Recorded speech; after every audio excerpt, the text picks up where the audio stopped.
Good morning. So happy to be here today with a super special guest that I'm super excited, and I will introduce Kirsten in a minute. Just getting our social media connected right now. And there we go. So welcome to Wallet to Wealth. Wallet to Wealth is a brand that I created to speak to women, to engage them, to inspire them, to lift them up, to have empowered lives. And we've started a speaker series that we run every Monday at 10 a.m. So we have an entrepreneur who will come and speak to us and tell us her story. And everybody seems to have a story from adversity. So we're sharing these stories. Just want to share a little bit update on Wallet to Wealth. So last year we did 7 live events. And Kirsten, I think you were at almost all of them. And this Yeah, so we did six live free speaker events, which were fabulous. We were having up to 200 people showing up, so it was fabulous.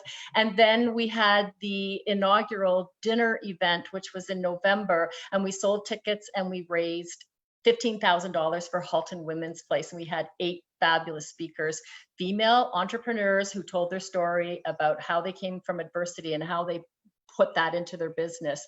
And then in 2020, we had 2 events, and now we have to stay online. So that's okay, that's fine. Mark November 12th in your calendar, because that will be the big dinner event, which will now be online, and we will update you about that. So Kirsten, okay, so we've got everything going here. And okay, so Kirsten has had an interesting life of service, and I'm really excited to have her here today. She has a company called Transition Life Coaching. So she is an actual certified grief recovery specialist. She's been highly trained, and you know, it's hard to find somebody like this. It really is, because there's so many people going through grieving. We know all the time somebody loses a spouse, a loved one, and it's really important to get some professional help. But also on top of that, she does some awesome workshops. She's, I'm just going to read from my sheet here. She does vision board workshops, which I'm really excited about, and manifesting health and vitality. So instead of me telling you the story, let's hear it from Kirsten. Kirsten Frey, welcome. Hi, Whitney. Thanks so much. I'm really excited to be here today. Me too. Me too. So, so what I'm going to start out with is that recently we started talking about intergenerational trauma, because what we found out is that it doesn't even, it can be society too, these messages that we get when we're growing up and how that makes us feel, and then, you know, and then how that ends up in our lives, in our business, and we're not even aware of it. But many of us turn that around and we use that disadvantage to an advantage, and you've done that. So tell us how that has worked. Did that create limiting beliefs for you, or did that catapult you into your careers? I think it's actually been an evolution, like it is for most of us. So definitely some things that happened along the way. I mean, we all have experienced different life situations, some, you know, lots that have actually progressed us as human beings, and some that we may have looked at as maybe a negative experience, but that actually created skills and abilities within us, our own resiliency, and ways that we can actually overcome some of these adversities that we have, and becomes part of who we are. So all of those experiences are important, because we become the people we are because we have gone through them. Awesome. So did any of those experiences lead you to, first of all, being a police officer for 18 years?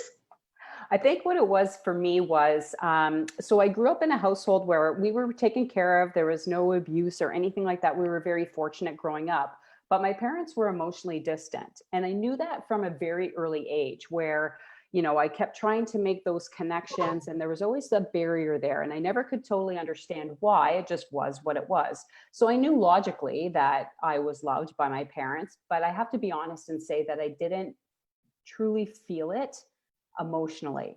So what happened as a result of that, very early on, I learned how to default to my mind. So using the logical mind instead of really tapping into my heart. So there was always been a disconnect there that started at a really early age. So I became very independent and self-reliant early on.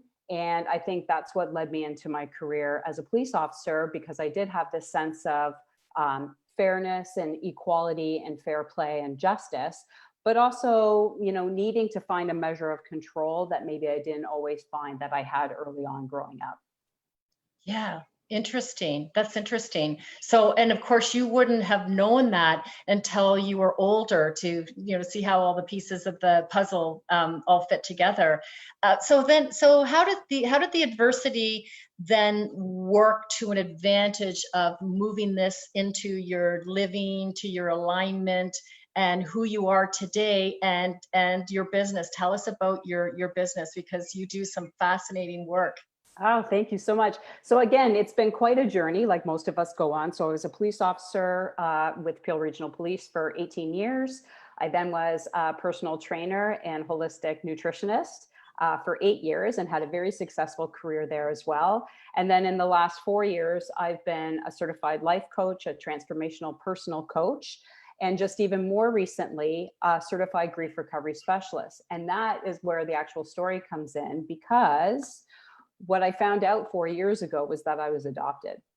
So at 48, I found out that I was adopted. And it was a really interesting set of circumstances, because anyone that could sort of fill in the gaps for me information wise had already died.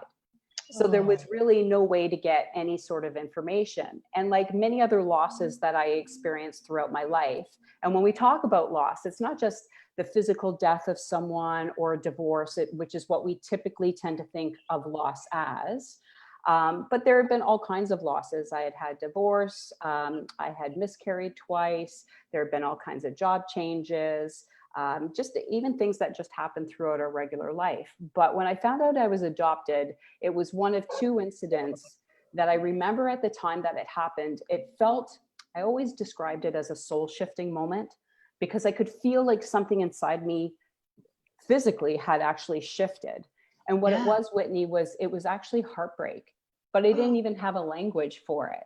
So between that loss and the one of my first miscarriage, which also was deeply emotionally significant for me, those were the two real big situations where I had experienced loss. So I had an emotional reaction at the time that it occurred, but then immediately I fell back into what most of us do. We use our logical mind to try to make sense of something that's so overwhelming and huge for us. And so, I took some time to, come to grips and terms with what had happened, and had accepted it, or so I thought, and just kind of continued on with my life.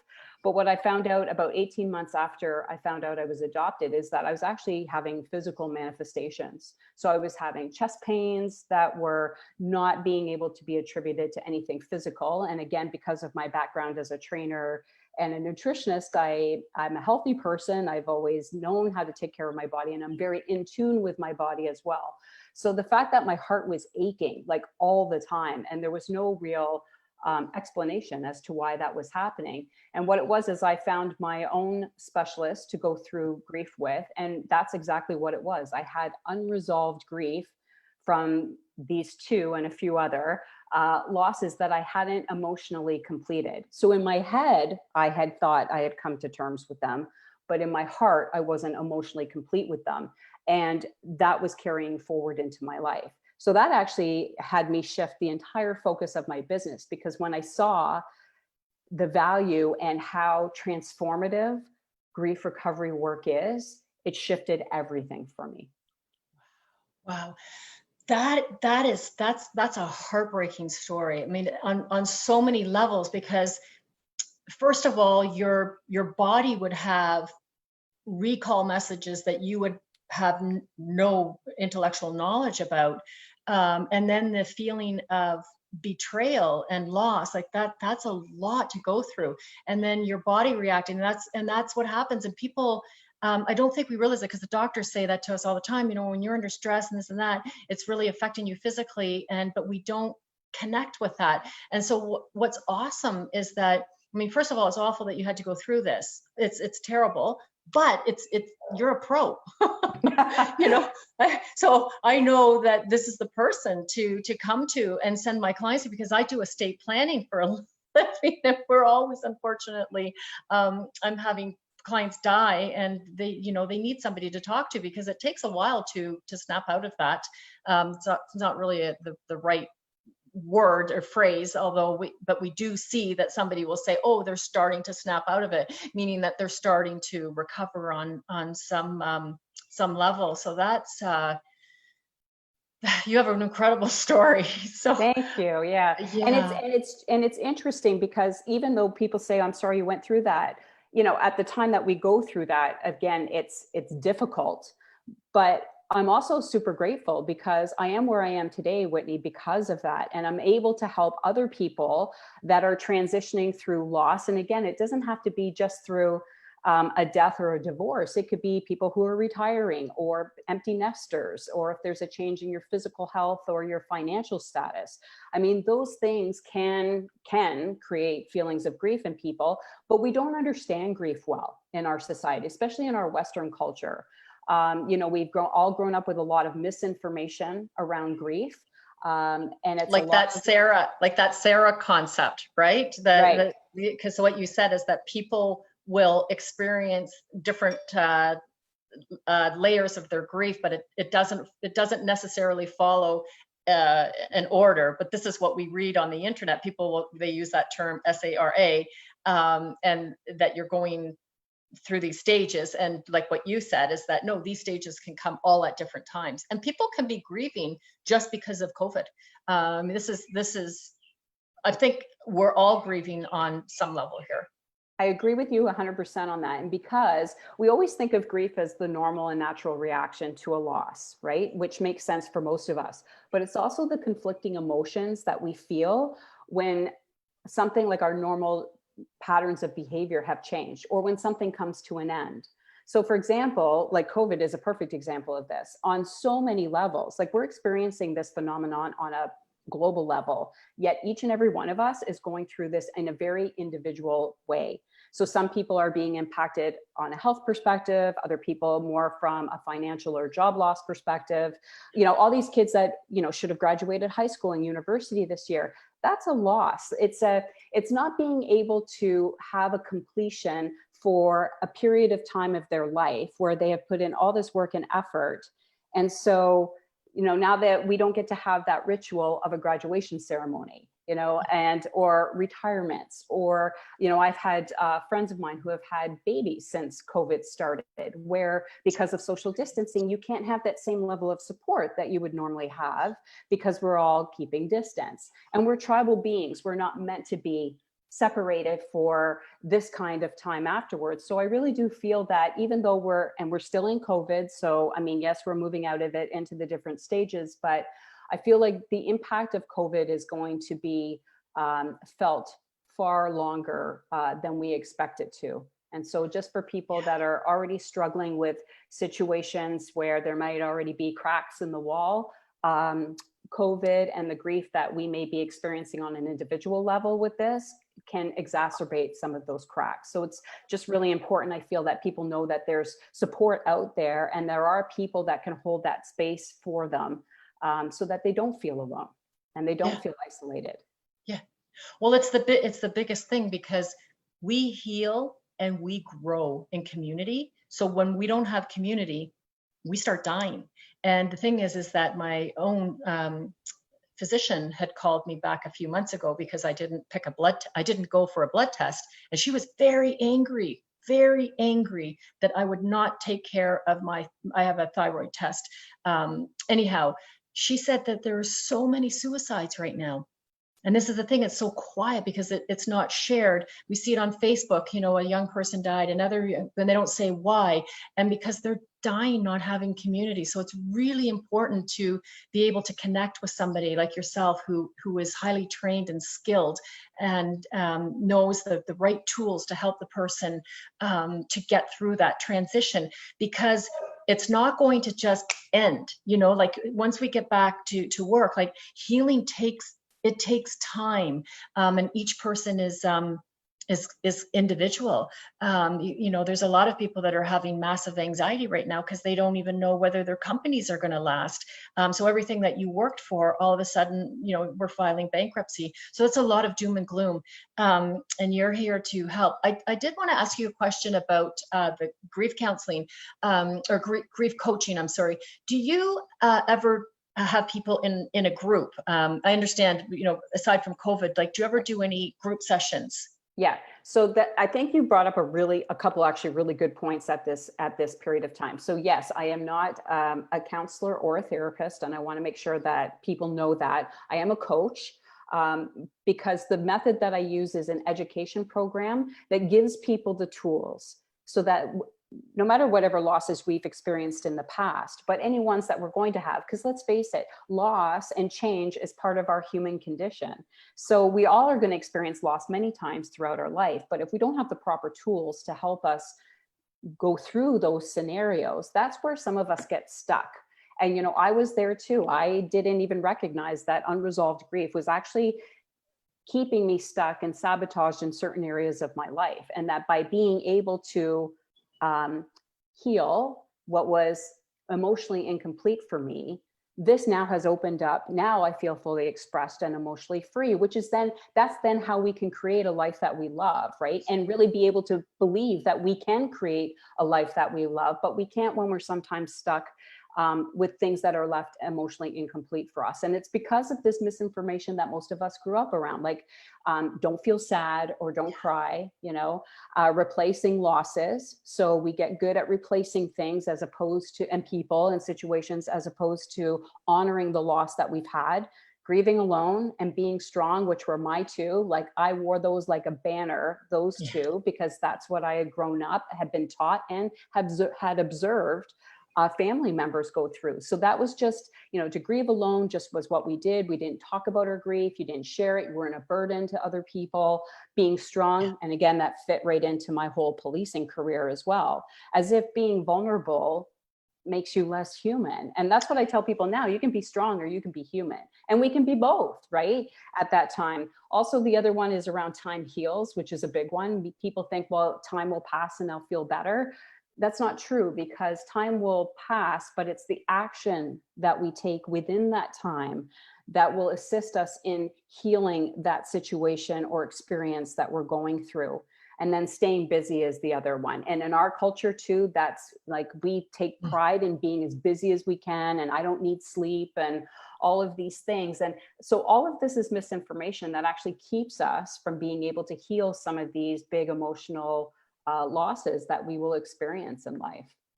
And it's the time, like right now is the time, because we don't have that, we can't hide in our careers right now. So for me, I mean, I work like a madman, and I love doing that. Now I do have balance because I only do that maximum 3 weeks a month, because I travel the other week. But it's when we start slowing down that then, we don't have the mask anymore. We can't hide from it. So we're doing things like, we have that saying, the COVID 15 pounds. And so we're eating more, and there's all sorts of different things, but we do know that people are depressed because there's been quite a rise in suicide. So now it's really the time to be able to tap in, and also it's fabulous because everybody can work on Zoom now. So you don't have to drive anywhere. You don't have to park anywhere. You can build the relationship and be able to do the work. And what I like about the coaching, because I did do a lot of counseling when I was younger from my childhood abuse and issues, and everybody helps. Okay, so we're all great, but the thing that took me from here to here was coaching, because the counselor was always able to take my, whatever the fee was every single week and listen to me boo-hoo about stuff. But the coach has got a start and they've got an end. This is the program. This is what you do.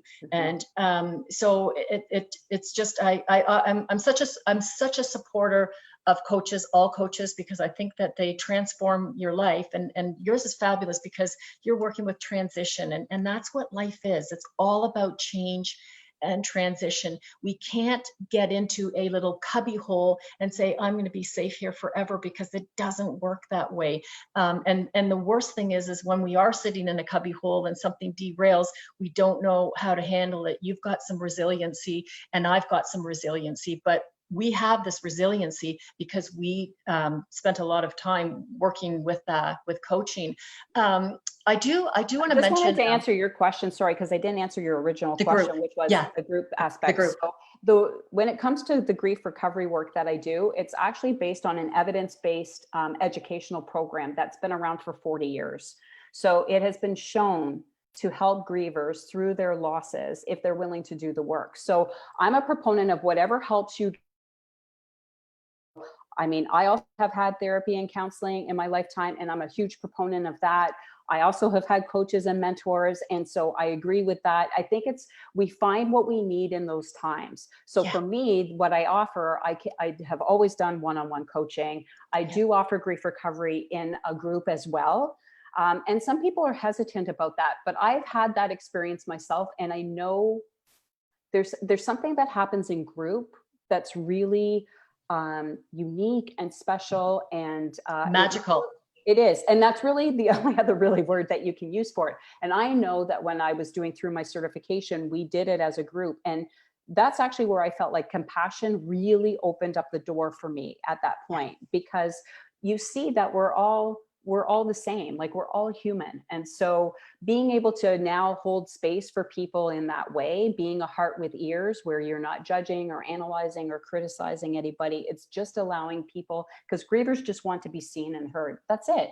But we don't know how to do that because we've never been taught. So that's why being able to do this, and I do grief recovery online now as well. So this can help during this time frame during COVID, because again, the deal is I don't want anybody to feel that they can't access support or help if they need it. That, you know, us doing this isolation and separation shouldn't be get in the way of that. Absolutely. Absolutely. I just wanted to add one thing about group is that there is this magic of everybody in a room working towards the same goal. And what happens is that not everybody has a voice, not everybody can speak. And one of the symptoms of trauma is we lose our voice, and many of us lost our voice when we were children. So we just don't have the words to say, you know, what we're feeling. We can't identify those feelings. And what's fabulous about the group sessions is that I've been able myself to identify, I understand these people. Oh my gosh, they have now become my words that I can't speak. So again, highly recommend the individual and also the group. And again, it's rare, it's hard to find these group sessions. So I'm so glad to know you. And I mean, I do know you because I've known you for a while, and I know where your heart is. Your heart is in your career, it's in service, it's giving, and you're looking for solutions. The other thing that I wanted to talk to you about just briefly was I love the idea of vision boards, and we all know what they are. And I've never personally done a vision board, but Kirsten, you offer an actual group setting, and we are allowed to do this in COVID as long as there's, I think it's to 6 people. And what it is that you can explain it better, but you can set your goals. It's a day event, and it's something you could do once a year, and it's very affordable. And again, you've got that group setting where everybody's got that energy. So tell us a little bit about that. I love that you're so enthusiastic about it, because it's actually one of the things that I love doing most in all my work that I do, because it's coming at it from a bit of a different perspective. Vision boards have been around for a really long time, but it's more than just like a crafty kind of fun afternoon. And for me, what happens is it's an actual day. So it's a commitment to yourself to give yourself a day, because especially again, in our Western culture, we don't take time. We overschedule everything. We don't take that personal time for ourselves to refill our well. So what I do is a week before the workshop, I send out a writing exercise to get everybody's subconscious mind. They're really simple questions, but maybe questions you haven't asked yourself for a while. So it gives you time to like write out those questions so that subconsciously you're already prepping for the day when we come here. So I do them from my home. I purposely keep them small, no more than 8 people. And during COVID, I would probably keep it to 6 just to keep the numbers and everybody's separation and comfort level that way. And what we do is in the morning, it's all coaching. So it's discussion, it's coaching around what is intention, what is clarity, because people can have intentions and goals, but if you don't have clarity around them, and this is where a lot of people miss, it's the one step that a lot of people are missing. So we really focus in on what is clarity, what is intention, how can we begin to use our subconscious mind, which again, we're not good at. We're used to defaulting to that conscious mind all the time. And so being able to set an intention and then create the feeling around the intention of what it is that we want to create, that's what changes it. Because it's actually using our reticular activating system in our mind, which is the filter in our mind for all the this impulses that we get, all the I'm losing my word here, but all the stimulus that we have. So if we were able to see all that stimulus, our brains would fry down. So the reticular activating system, or the RAS, really helps us kind of keep things to what is it that I really want to focus on? And it's based on what our own belief system is, which of course we created along with the people from our past, that we have created that system. So this is allowing us to actually play with our minds that we were so good at doing when we were kids with their imagination, where you can create something in your mind that you've never experienced before, but actually create it so that your body feels like it's actually happening. And we do this all the time, Whitney, when we stress about things or worry. So when we're worrying about something that hasn't even happened yet, we see it in our mind. We can feel like our stomach's getting tight and our heart rate increases and all that stuff. And we're used to doing it from that perspective.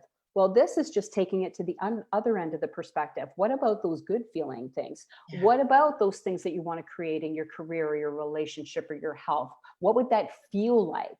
And it's imagining what that would feel like as if now, so that you're creating that physiological experience now in your body, because our subconscious mind doesn't know the difference between what's real and what's imagined.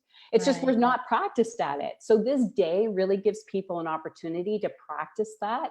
And then, you know, we do a great healthy lunch that I prepare from my holistic nutrition background. And then the afternoon is spent in creation and really creating these boards, but now they're coming from a place of clarity and intention. So they're far more powerful. And like you said about vision boards, most people tend to think of doing them at the new year. You know, we do it in the new year. I'm always busy around that time of year. But I actually now have clients who are doing it on their birthdays. They prefer to do it on a birthday and do it as a birthday party for themselves, or anytime that you're going through some sort of change or transition. So if you have a change in your career or your relationship, where if you're in the in-between and you really you're not quite sure what's next, that is a brilliant time to do a vision board. Like now. Like now. Right now, because we're coming into a new world. So it's a fabulous. What I like about what intrigues me about it, because I know from my own life, is that when you really think about something, it does come true. Like these things come to you. So if you have the right vocabulary, we're able to attract these things. They do, we worry and worry and worry. But yes, subconsciously, because I know a lot of thoughts that I had from when I was 2 years old it's happened. It's happened in my life, lots of things. So I think that we should get those 6 people together, and I'm going to sign up first because I really want to do this. It's a great day. It's a lot of fun. Yeah. So, okay. So is there anything else that we wanted to add? We're just coming up to the end. I would just like to say to everybody that's listening right now that remember that where our energy goes, or where our focus goes, is where our energy goes. So just to kind of wrap up that whole thing with the vision board, and from the grief perspective, what I really would like people to know is that you are not alone, right? It's okay to honor your grief. So people that are going through COVID right now, where there's this like my life is good, but there's something, like they feel unsettled, they're unsure. And it's like, it's okay. Sometimes those down days, they're there for a purpose, right? Like the feelings we have in our body are messengers for us. So let's listen to what they have to say. I also want people to know that action is the key to your recovery, right? Not just time. And then it's never too soon or too late for you to heal your broken heart. Oh, I love that. That's amazing. So we will have your information posted. So Kirsten Frey, I know lots of people are following you. And please share, because this is a really important time. Don't keep her a secret. She's here to help. She's here to service. I mean, that's her heart, and she's got her own story and her own grief. So you come from all that experience. So I'm so glad that we could do this today. And yeah, we're going to pick a date. So I know that we'll get 6 people to sign up right away. We'll probably get 18. So okay, well, thank you so much for being here. And we'll see everybody for our next speaker next Monday, which her name is, just a second, she's got 4 names. She goes by Mary Grace Diane Lazan. So, oh, she's awesome. Yes, she is. So she's next Monday. Phenomenal. So thank you, Whitney. Thank you for the opportunity. You're welcome. We'll see you. Okay, bye-bye. Okay, bye-bye.